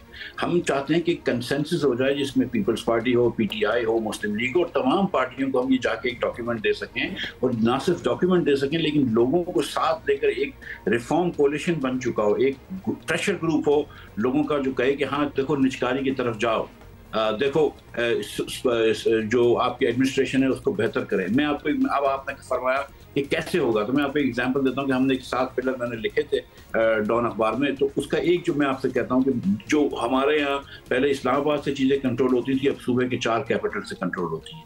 उसको जब तक आप निचले तबके तक नहीं ले जाएंगे और डिस्ट्रिक्ट और डिवीजन को अथॉरिटीज़ नहीं देंगे, हुकूमत अच्छी नहीं होगी। इस वक्त हुकूमत जो है वो 4-5 मोनोपोलीज हैं या ओलिगोपोलीज हैं, आपको हुकूमत में कॉम्पिटिशन करना पड़ेगा। अगर कराची की मिसाल लें तो मलीर एक अलग डिस्ट्रिक्ट है और उसके पास अथॉरिटी होनी चाहिए अपने प्रॉपर्टी टैक्स की, वो आप वहाँ पे जाके फैक्ट्री मॉल लगा लें, खोल लें, या साउथ में खोल लें या डिस्ट्रिक्ट ईस्ट में खोल लें, इनके कंपटीशन होना चाहिए। इधर एम्पावरमेंट होनी चाहिए। जो लोग यहाँ पे कराची में बैठे हैं उन पर नहीं पता कि दादू के अंदर किस तरह स्कूल खुलनी चाहिए, जो लोग लाहौर में बैठे हैं उनको नहीं पता कि रहीम यार खान में स्कूल खुलनी चाहिए या बाग खुलना चाहिए या अस्पताल खुलना चाहिए। लेकिन अल्टीमेटली ये चेंज जो है, जिस तब्दीली की आप बात कर रहे हैं, ये पॉलिटिकल विल या पॉलिटिकल पार्टी या इसी निज़ाम के थ्रू आना है ना। सो क्या तो क्या था मिफ्ता साहब, आप फॉर इंस्टेंस आप लोगों की बात कर लें, खाकान साहब, या फिर आपकी पार्टी में आपकी बात नहीं सुनी जाती, आपके आइडियाज़ को इम्पोर्टेंस नहीं दी जाती, और व्हाट डू यू थिंक आपका सियासी मुस्तकबिल, ये बड़ा पर्टिनेंट सवाल है, आपका सियासी मुस्तकबिल मुस्लिम लीग नून के साथ ही जुड़ा है? What do you think of it? मेरा देखिए, मैं मुस्लिम लीग नून में हूँ, मैंने डिसाइड किया कि मैं इलेक्शन अब नहीं लड़ूंगा, इलेक्टोरल पॉलिटिक्स में हिस्सा नहीं लूंगा। मुस्तकबिल, लेकिन मैं अपना जी मुस्तकबिल की बात कर रहा हूँ कि मैं मतलब ये कि मैं इलेक्शन में हिस्सा नहीं लूंगा। मेरा सियासी जो मेरा अपना पर्सनल ज़ाती सियासी मुस्तकबिल या करियर या वो चीज़ें अहम नहीं है। हम पाकिस्तान में क्या कर सकते हैं वो बहुत ज़्यादा अहम है। तो इसीलिए हम ये चाह रहे हैं कि पाकिस्तान के अंदर एक कंसेंसस डेवलप हो कि ये चीज़ें करनी ज़रूरी है। मैं आपको एक एग्जाम्पल दे देता हूँ कि 5 एयरलाइन हैं इस वक्त पाकिस्तान में, 4 एयरलाइनें थोड़ा नफ़ा करके हमको टैक्स देती हैं, और जो चौथी 5वीं एयरलाइन है जो हुकूमत की एयरलाइन है, इस साल 90 अरब रुपए का नुकसान करेगी। इस 90 अरब रुपए में आप ये 2 या 3 आगा खान यूनिवर्सिटी हॉस्पिटल पाकिस्तान के शहरों में बना सकते थे, तो कितने शहरों को आसानी हो जाती। थिंक अबाउट दिस कि मुल्तान शहर में कुछ भी करने लगेंगे, इमरान खान साहब एहतजाज कर लेंगे, सड़कों पे आके बैठ जाएंगे, तो ये सिस्टम तो यूं ही रहेगा। देखें अवाम की अगर जमहूरियत में अवाम की राय को मानना बहरहाल हमारे लिए वो है। हम अगर एक प्रेशर ग्रुप क्रिएट करते हैं, हम एक कंसेंसस डेवलप करते हैं। मैं ऐसे ही आपको बता रहा हूँ कि PTI के एक हमारे दोस्त हैं डॉक्टर जफर मिर्जा साहब, उन्होंने मुझसे कांटेक्ट किया कि वो भी हमारा इसका हिस्सा बनेंगे। हम PTI के दोस्तों को भी, और उन्होंने इसलिए तो कांटेक्ट नहीं किया कि आप भी उनका हिस्सा बन जाएं। नो PTI पे नहीं, मैं किसी सियासी पार्टी के, मैं आपसे गुजारिश कर रहा हूँ ना कि मैं अब इलेक्शन ही नहीं लड़ूंगा। मैं तो इस तरफ जा ही नहीं रहा हूँ। अब तो मैं ये कर रहा हूँ कि मैं एक कंसेंसस क्रिएट करना चाह रहा हूँ पाकिस्तान। जी मिफ्ता साहब, बाकी बातें और in principle amazing ideas, and definitely इसकी ज़रूरत भी है, होना भी चाहिए, लेकिन अभी तक इस बात की समझ नहीं आई कि how do you propose to go on about it. अब लाइक माइंडेड लोगों को मिला के सेमिनार्स कर लिए, 2-4 हज़ार चले लोग आ गए, पेपर्स लिख लिए, सब कुछ ठीक है, but on the ground the reality is different, the resistance is of a different level altogether. आपकी तो अपनी पार्टी आपके अगेंस्ट कार्रवाई करना चाह रही है। how do you take off? और मुझे तो बड़ा दुख है इस बात से कि आप इलेक्शन नहीं लड़ेंगे, क्योंकि आपको तो इलेक्शन लड़ना चाहिए। और आप जैसे लोग तो आने चाहिए ना, वो सिस्टम से अगर आप निकल गए तो फिर तो बिल्कुल ही आपने वो मैदान छोड़ दिया। देखिए, सिस्टम से तो हम नहीं निकल रहे, और जैसे आपने इब्तिदाइये में कहा कि मैं ट्विटर पे हूँ, मैं ट्विटर पे तो काफी अरसे से था, मैं टिकटॉक टिकटॉक पे भी आ चुका हूँ, इंस्टाग्राम पे, फेसबुक पे, मैं हूँ, मुस्तफ़ा है, हम लोग हर चीज़ हैं, हम अपनी ये सब चीज़ों की तरसील करते हैं, तकसीम करते हैं, इधर उधर देते हैं। हम कोशिश कर रहे हैं, जैसे आपके सामने अभी हाजिर हुआ हूँ, हम कोशिश कर रहे हैं कि पाकिस्तानियों को इधर लेकर आएँ कि देखें, जब अभी मिसाल के तौर पर अगर आप निजकारी की बात करते हैं तो हर पार्टी इस वक्त निजकारी के हक में। जिस दिन आपने किसी एक पार्टी ने निजकारी का काम शुरू किया, बाकी दीगर पार्टियों ने कहा ये चोरी कर रहे हैं, ये कर रहे हैं, ये कर रहे हैं, ये खा जाएंगे, ये डूब जाएंगे, PIA जो है वो मुल्क का असासा है, ये है वो है, मतलब सारी बातें शुरू करते हैं। तो अब हम चाह रहे हैं कि जब हम यहाँ से आवाम को प्रिपेयर करें कि जब इस किस्म की बातें हैं तो आवाम बोले नहीं, देखो तो 90 अरब रुपए का साल का नुकसान करते हो, इसमें हम अस्पतालें बनाएंगे। अगर हम इस वक्त पॉलिटिकल एम्बिशंस, अगर मैं फॉर इंस्टेंस रख रहा हूँ और मुझे नहीं रखने, और अगर हम कोई किसी और तरफ जा रहे हैं कि हम पार्टी बना रहे हैं, ये कर रहे हैं, वो कर रहे हैं, तो वो तो बड़ा बहस हो जाएगी। जहाँ तक मेरी अपनी पार्टी के ताल्लुक है तो देखें, मैं पार्टी के अंदर हमारे हमेशा से इंटरनली हम लोग एयर कर सकते थे डिफरेंस ऑफ ओपिनियन, लेकिन जब पब्लिकली डार साहब ने मेरे खिलाफ बातें की हैं और मेरी कॉम्पिटेंस के ऊपर और मेरी पॉलिसी के ऊपर क्वेश्चन किया है, तो फिर मैंने उसका जवाब देना ज़रूरी समझा है। और वो मेरे ख्याल से मुझे पार्टी हक दी है, मुझे कोई पार्टी ने मेरे खिलाफ कोई कार्रवाई नहीं की है। आपको लगता है कि पाकिस्तानी मईशत आज जिस नहज पर खड़ी है, और सर्टनली मुश्किल हालात तो पहले से ही हैं, अब नहीं हैं, लेकिन डार साहब की स्टबर्ननेस और उनके फैसले ना करने की कैपेसिटी, या 2023 को और 22 को 1990 या 99 समझना, इसका भी बड़ा हाथ है इसमें? देखिए, जो खान साहब, इमरान खान साहब ने जो फरवरी 2022 में फैसले किए थे और IMF से मुआहदा तोड़ा था, उसके बाद कंट्री का डिफॉल्ट रिस्क पहली मरतबा बहुत ज़्यादा हाई हो गया, अनएक्सेप्टेबली हाई होना शुरू हो गया। और फिर जब हम आए और अप्रैल के अंदर तो बड़ी मेहनत से हमने शहबाज शरीफ साहब की क़यादत के अंदर इसको वापस लेकर आया IMF को, और बड़े मुश्किल कठिन फैसले लेकर IMF ले आए।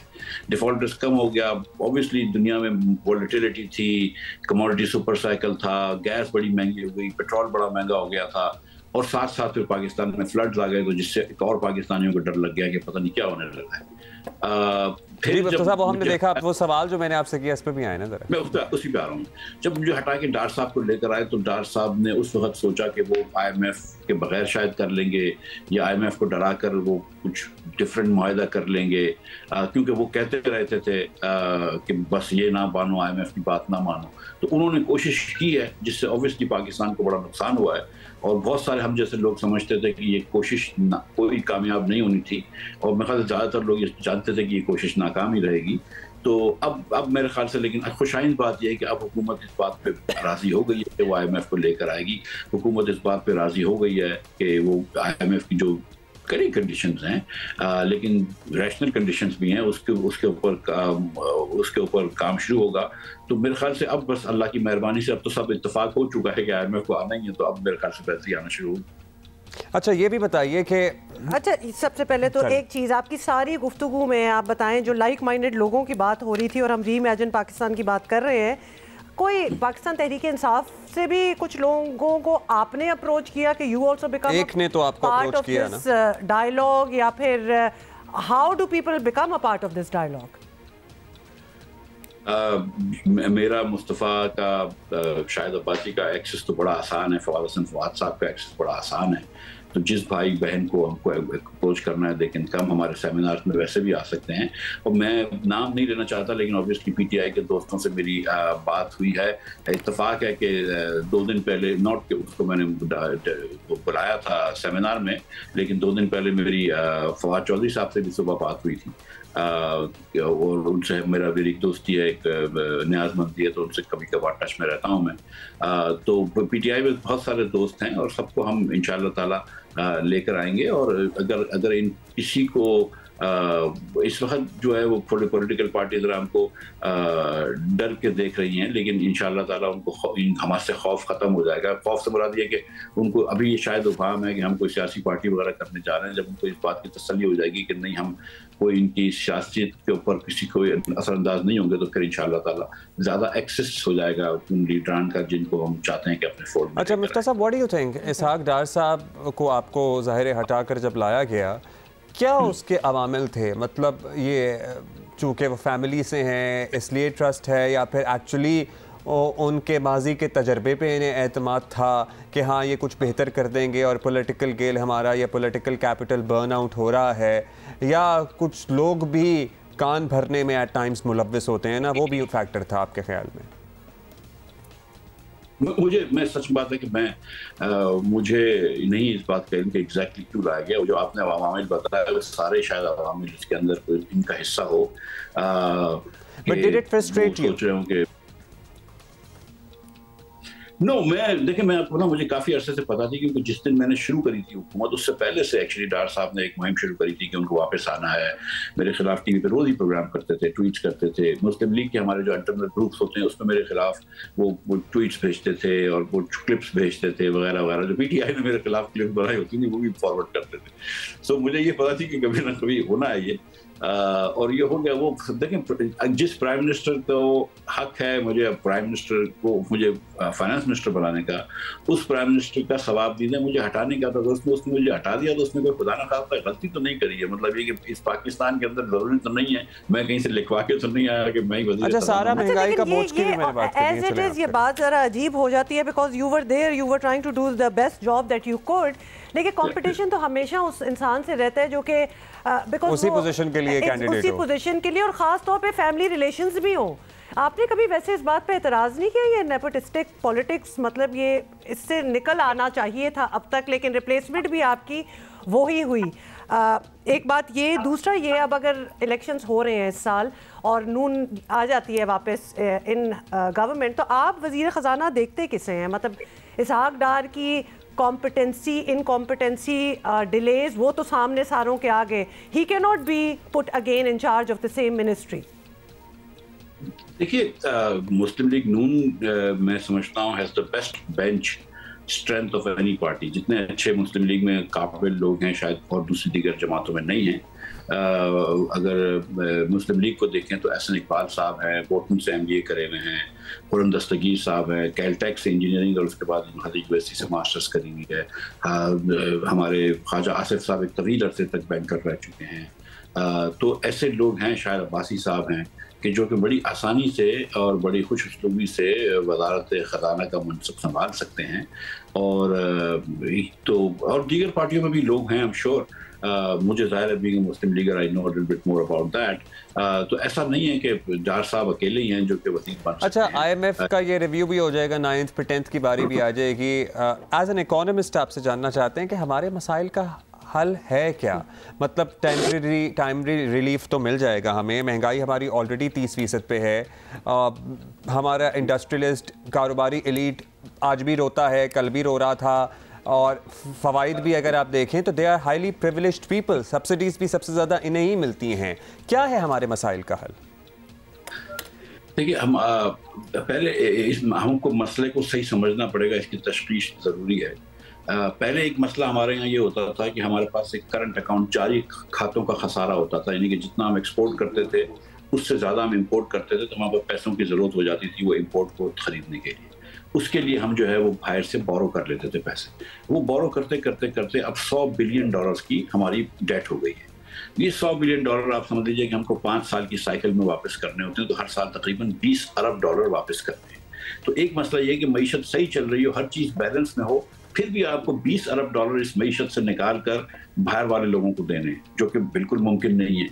तो हम ये करते हैं कि हम एक मुल्क को वापस देने के लिए दूसरे मुल्क से बोरो कर लेते हैं। एक इदारे को, वर्ल्ड बैंक को अगर वापस देना है तो एशियन डेवलपमेंट बैंक से ले लिए। एशियन डेवलपमेंट स्कीम होती है ऐसी, तो बस ये बिल्कुल ऐसी ही लग रही है। लेकिन चले ये बता दें स्पेसिफिकली 30% पे महंगाई इस वक्त हमें लग रहा है कि है, कितनी ऊपर जाएगी?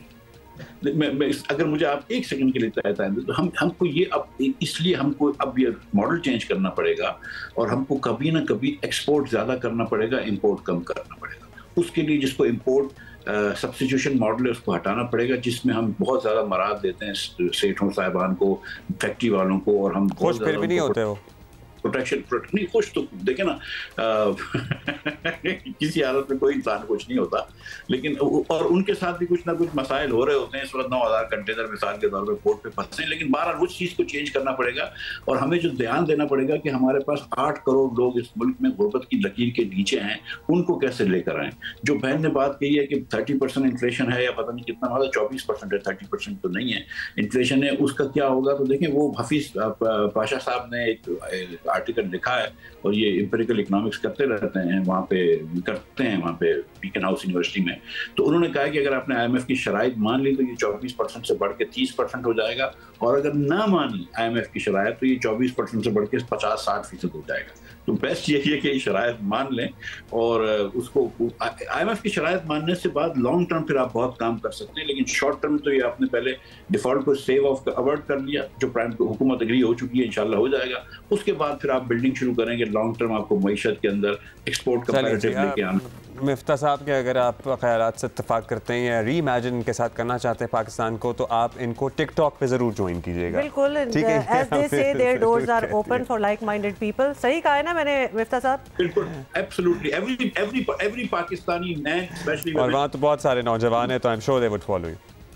बहुत शुक्रिया आपका। बड़ी इंटरेस्टिंग चीज़ है जो इसके बारे में आपको समझाना है जी। मोबाइल फ़ोन पर इंटरनेट की दस्तयाबी जो है कम्युनिकेशन की दुनिया में इनकलाब से कम नहीं थी, लेकिन things have gone forward and further from there. तो इसमें एक बड़ा किरदार था आर्टिफिशियल इंटेलिजेंस, सॉफ्टवेयर और प्रोग्रामिंग का, आपको पता है इसका रहा है, लेकिन साइंस रुकने का नाम नहीं लेती। तो इस फील्ड में कुछ 2 माह पहले एक और हैरत अंगेज़ एक नई इजाद है और इसका नाम है चैट GPT। कहें अब्दुल्ला, चैट GPT इसने एंट्री दी है बुनियादी तौर पर, या करेक्टर्स आप हमें ऑनलाइन भी बता सकते हैं, लेकिन हमें जो अब तक समझ आया है एलेक्सा या सिरी की तरह का एक इंटरैक्टिव बॉट है ये, लेकिन इसका फंक्शन लिटरली पागल कर देने की हद तक हैरान कुन है। और चैट GPT जो है वो सिर्फ इंटरनेट पर दस्तयाब मालूमात और फीड की गई मेमोरी की बुनियाद पर बात नहीं करता, बल्कि आपके मिजाज, रुझानात, मंतक, तारीख, नफ्सियात और जमालियात तक को समझ कर रिस्पॉन्स करता है। इसको कैसे पता चला वैसे? और आप इससे काफ़ी कॉफ़ी शॉप का पता पूछे तो बता देता है। इसके अलावा कॉफ़ी पर पूरी मजमून भी लिख देता है आपके लिए, और इससे सियासी नज़रियात पर बहस कर सकते हैं, नफ्सियाती मसाइल पर मशवरा कर सकते हैं, और ये आपको दलील से जवाब देगा पूरी प्रॉपर रिसर्च के साथ। इंटरैक्टिव कॉन्वर्सेशन करता है भाई। बिल्कुल, बताएं और क्या करता है ऐसे? अगर ये मंतक पे बात करता है तो फिर हमारे पाकिस्तान तहरीक इंसाफ के जो दोस्त हैं वो कैसे बातें करेंगे इससे? मुझे डर था, मैं इसीलिए अब्दुल्ला को ऑफ़र नहीं कर रही थी कि आप भी बताएं, क्योंकि ऐसी बातों पे चले जाएगा। तो सियासी को आप अगर साइड पे भी रख दें, ये आपको ऑब्वियसली पूरी एक्सप्लेनेशन देगा, दलील से जवाब देगा, दुनिया में फिर भी नहीं वहाँ बात हो सकती। चलो जी, इसे IT की दुनिया में एक नया इनकलाब करार दिया जा रहा है, और इस तरह के बॉट्स जो इनको बॉट कहते हैं, इसके जहाँ फ़ायदे बहुत हैं वहाँ प्राइवेसी जो है वो लिटरली ज़ीरो कॉम्प्रोमाइज़ होने का आपकी कॉम्प्रोमाइज़ हो जाती है, और काफ़ी कुछ और भी हो जाता है। और मशीन को इंसानी जहन के रुझान साजी का इख्तियार मिल जाने के खदशात भी मौजूद हैं, और इसी पे ज़रा हम समझने की कोशिश करें। मेहमान हैं हमारे साथ मौजूद Sadaf Khan, IT expert is with us. Sadaf, how are you and welcome to Geo Pakistan. Digital rights भी देखती हैं, बहुत कुछ देखती है, लेकिन सदफ एज ए लेमैन हमने भी बहुत ज़्यादा तो नहीं समझा अभी इस बारे में, लेकिन हमने इसकी ट्वीट्स और लोगों को इसके बारे में डिस्कशन करते हुए देखा। डिस्कशन क्या, हमने लोगों को देखा इस पे काम भी, जैसे कि किसी ने कोई स्क्रिप्ट ऐसे वगैरह किसी ने लिखनी थी, and just to try it out they put information in it, और क्या चीज़ बन के निकली जो कि काफ़ी हैरान कुन है। How is it working, what's happening here? I think it's fascinating. ज़ाहिर आपने प्राइवेसी कंसर्न्स की तो बात की, लेकिन जो आप तस्करा कर रही थी ना कि वो आपके रुझानात के मुताबिक, आपकी जो प्रेफरेंस है उसके मुताबिक आपको रिस्पॉन्स देता है। जस्ट टू क्लैरिफाई कि ऐसा नहीं है कि वो आपका माइंड रीड कर रहा है, जो भी वो जवाब देगा उससे पहले आपको अपनी क्लियरिटी, अपनी प्रेफरेंसेस क्लियरली डिफाइन करनी पड़ेंगी। जैसे अब्दुल्ला सोच रहे वो तहरीक इंसाफ वालों से कैसे बात करेगा, तो वो सिंपली कह सकते हैं कि आप जिस मंतक में जवाब दें वो तहरीक इंसाफ की मंतक होनी चाहिए, तो वो आपको उसी मंतक में, उसी लॉजिक के साथ, उसी जबान में जवाब देगा जो आप जो यूज़ करना चाहते हैं। अब एक बहुत बड़ा ज़ाहिर है हलचल हो रही है, एक शोर हंगामा मचा हुआ है कि ये रिप्लेस कर रहा है शायद, लेकिन यहाँ पे ये समझ लें कि ये खुद ब खुद कुछ नहीं कर सकता। द रिस्पॉन्स यू गेट, जितना अच्छा ऐसे है, जितना अच्छा जवाब है, जितनी अच्छी डिस्कशन है। ऑल डिपेंड्स ऑन क्या सवाल आप उससे पोस्ट कर रहे हैं, किस पैराए में आप वो सवाल पूछ रहे हैं, कितनी क्लैरिटी से आप अपना सवाल, अपना जो भी क्वेरी है उसे समझा सकते हैं। सो ये एक इंटरैक्टिव बॉट है। हाँ, अमेजिंग है, बहुत अच्छी इसके अंदर इंफॉर्मेशन है, बहुत मज़ा आता है। मैं तो उसके साथ बड़ा आजकल काम कर रही हूँ, लेकिन अब जाहिर है ये डिपेंड करता है कि उसकी इंटेलिजेंस, जो यूजर है उसकी इंटेलिजेंस के साथ इंटरफेस क्या है इसका, जरा समझा दें मुझे, क्योंकि मुझे वाकई नहीं पता। बहुत सिंपल इंटरफेस है। बोल कर पूछ सकते हैं, लिख कर पूछना है चैट की सूरत में? आप उसमें से टाइप करके पूछ सकते हैं। सो फॉर एग्जांपल, अगर आप चाहें कि अच्छा आज पाकिस्तान में लेट्स से मैं मौसम पे बात करना चाहती हूँ या कुछ भी बात करना चाहती हूँ, तो आजकल क्या हमारे पास बस की डिस्कशन चल रही है दुनिया भर में। पहले शायद आप गूगल करते होंगे, लेकिन चैट जीपीटी में आप स्पेसिफिकली पूछ सकते हैं कि अच्छा आप मुझे लॉजिक बताएं, आप मुझे वो चीज़ें बताएं जिसके ऊपर बहस हो रही है, बहस के दोनों रुख कौन से हैं। सो काइंड ऑफ जो सर्च इंजन के अंदर आपकी रिसर्च का प्रोसेस था, जिसमें आपने मल्टीपल चीज़ें पढ़ के खुद समझनी होती थी, जो चैट जीपीटी है वो आपको एक बनी बनाई चीज़, दोनों चीज़ें जो भी आप समझना चाहें वो आपके सामने रख देता है। लेकिन अगैन इसमें आपको ये समझना बहुत ज़रूरी है कि वो सोर्सेज को रेफर नहीं कर रहा। सो मुझे ये लगता है कि शायद मिस इन्फॉर्मेशन के हवाले से या लोग किस क्या चीज़ आगे प्रेजेंट कर रहे हैं उसके हवाले से शायद हमें थोड़े अभी मुश्किलात का सामना करना पड़े, क्योंकि क्या है इसका? लेकिन द मोर यही कहा जाता है, the more the world uses it, the more intelligent it gets. तो वो रिटेन भी कर रहा है साथ इन्फॉर्मेशन। पूरी दुनिया से किसी एक टॉपिक पे बात हो रही हो तो सिर्फ हम ही बैठ के ना कर रहे हो, पूरी दुनिया से हो रही हो, तो वो रिटेन भी कर रहा है इन्फॉर्मेशन, वो सिफ्ट भी कर रहा है। बिल्कुल। सो ये बेसिकली एक ओपन एआई आप समझ लें कंपनी है जिनका GPT-3 एक सॉफ्टवेयर था जिसकी बुनियाद पर ये चैट जीपीटी है। सो अगर ये आप लेयर्स के हिसाब से सोचें ना, तो 2-3 लेयर्स के अंदर ये काम कर रहा है। चैट जीपीटी से जब आप बात करेंगे तो डायरेक्टली इंटरनेट से कनेक्ट नहीं होता, विच इज़ वेरी इंटरेस्टिंग, क्योंकि आपको वो एक रियल लाइफ उसी तरह की चीज़ें नहीं बताएगा। वो आपसे ज़रूर कनेक्ट होगा, लेकिन वो उस डेटा को रेफर कर रहा होगा जो उसमें ऑलरेडी फीडेड है। जो GPT-3 है, जो इसका इंजन है, वो कनेक्टेड है, वो उसको कॉन्स्टेंटली फीड कर रहा है। लेकिन आप हम की तरह बहुत सारे, ज़ाहिर पूरी दुनिया इसको इस्तेमाल कर रही है, तो हो सकता है बहुत सारी ऐसी इंफॉर्मेशन भी इसके अंदर अपलोड हो रही हो जिससे हम आप अग्री ना करते हो। कुछ खौफनाक इंफॉर्मेशन भी इसके अपने डेटा सेंटर्स हैं, इट इज़ नॉट यूजिंग जो ऑलरेडी इंटरनेट पे इंफॉर्मेशन मौजूद है, ऐसा है सदा? इनके अपने डेटा सेंटर्स नहीं है, इंटरनेट की ही इंफॉर्मेशन है। लेकिन अभी चैट जीपीटी जिस इंफॉर्मेशन को रेफर करता है वो प्री फीडेड इंफॉर्मेशन है जिसपे वो ऑलरेडी ट्रेंड है।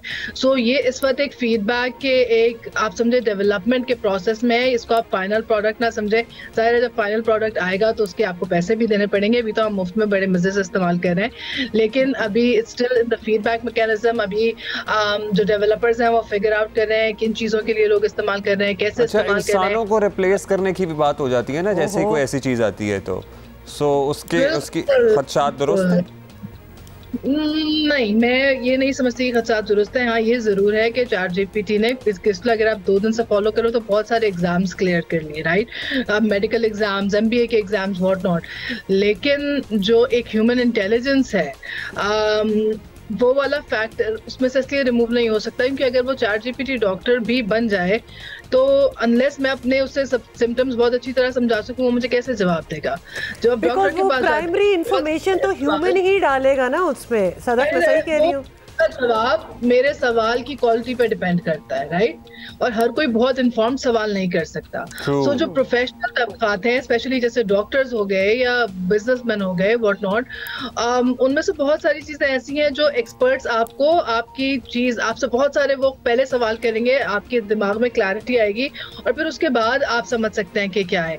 लेकिन चैट जीपीटी पे क्योंकि मैं बिल्कुल डायरेक्ट हूँ, मैं कह दूं कि मेरे सर में दर्द हो रहा है, वो मुझे नहीं पता कि मुझे शायद और भी कोई चीज बतानी चाहिए, राइट, तो वो मुझे सिर्फ सर दर्द की शायद दवाई बता दे बजाय इसके कि ये एक्सप्लोर करे कि और क्या क्या चीजें हो रही हैं। जाहिर है हो रही है। सदफ, मेरा ख्याल है कि अभी तक हम इतना ही समझेंगे और इस पे इसकी दूसरी किस रखेंगे आपके साथ कि आपके सर में दर्द हो रहा है, आप उसे बता रही हैं तो वो आपसे पूछ रहा है कि और क्या क्या फील हो रहा है या नहीं। हाँ, तो हम और बातें आपसे करेंगे, लेकिन मेरा ख्याल है कि अभी हमारे ऑडियंस के लिए इतना ही काफ़ी है कि चैट जीपीटी एक नई एक चीज़ है जिसपे दुनिया जो है बड़ी इंटरेस्ट है। Thank you Sadaf for being with us, so try it.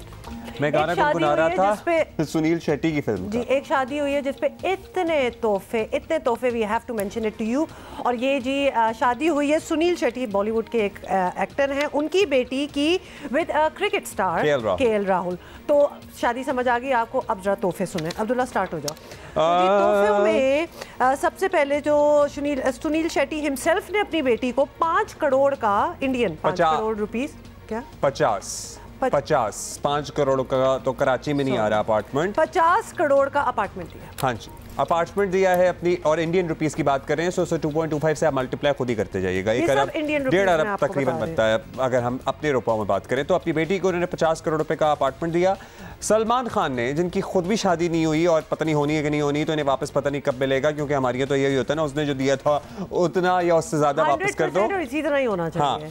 हाँ, उन्होंने अपने करीबी दोस्त सुनील शेट्टी की बेटी को शादी पर एक महंगी गाड़ी तोहफे में दी है। गाड़ी दी 64 लाख रुपीस की, 1 करोड़ 64 लाख। आप क्यों कम कर रही है पैसे हर चीज के? 1 करोड़ 64 लाख।